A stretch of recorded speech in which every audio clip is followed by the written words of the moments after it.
नमस्ते। जब भगवान श्री राम रावण का वध करके वापस अयोध्या पहुंचे तब उन्होंने राम राज्य की स्थापना करी। आज के युग को हम राम राज्य से बिल्कुल भी तुलना नहीं कर सकते, क्योंकि आज के युग में झूठ कपट दुख है। तो वहीं श्री राम के राम राज्य में तो सभी दीर्घायु हुआ करते थे।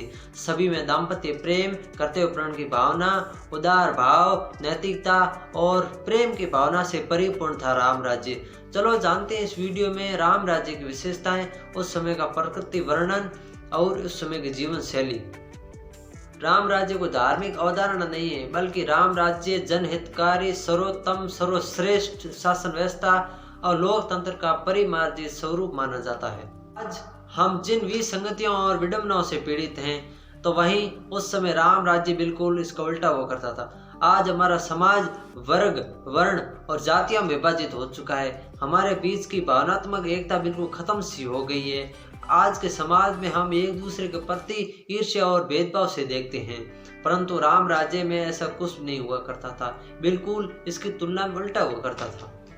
राम राज्य में किसी प्रकार का पक्षपात नहीं था। इस बारे में हमारे तुलसीदास जी लिखते हैं कि नहीं दरिद्र को दुख न दीना, नहीं कोई अबूझ सुलंसन हीना।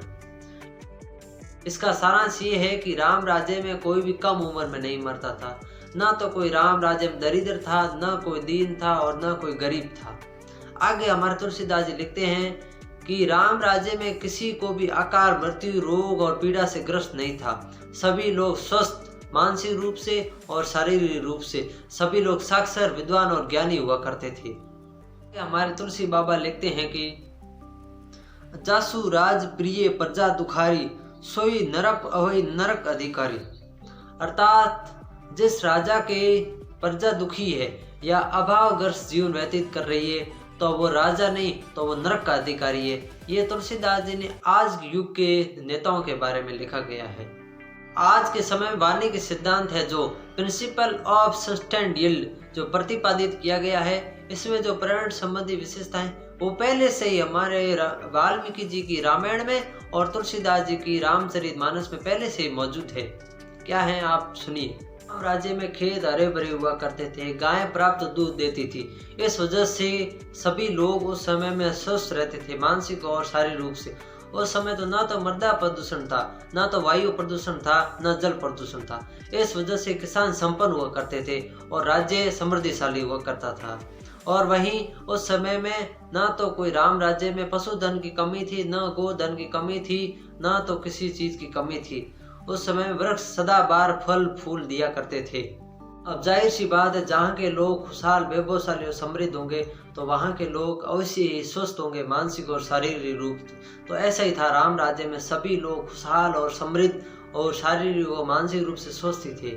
आज के समय में शिक्षा का औचित्य सिर्फ नौकरी पाना, इस वजह से लोग आपस में झगड़ते हैं और ईर्ष्या का भाव रखते हैं। परंतु राम राज्य में गुरुकुल जो शिक्षा का केंद्र हुआ करता था, वो प्राकृतिक वातावरण के पास हुआ करता था। वहाँ विद्यार्थियों को स्वावलंबन, नैतिकता और आत्म रक्षा के लिए युद्ध की कला भी सिखाई जाती थी। इस कारण विद्यार्थी बड़े होकर विद्वान, गुणवान, शौर्यवान, बलवान, बुद्धिमान बनकर समाज को आगे बढ़ाते थे। उसमें विद्यार्थियों को आर्थिक और भावनात्मक रूप से मजबूत किया जाता था, जिससे कि वो समाज में आपसी प्रेम, सेवा और समर्पण का भाव रख सके। इसी कारण उस समय देश प्रेम, गुरु प्रेम, परिवार प्रेम था और यही था राम राज्य। अगर आपको राम राज्य का सारांश पसंद आया है तो कृपया इसे ये व्यक्ति के साथ जरूर शेयर करें। आपका बहुत बहुत आभार और धन्यवाद। जय श्री राम।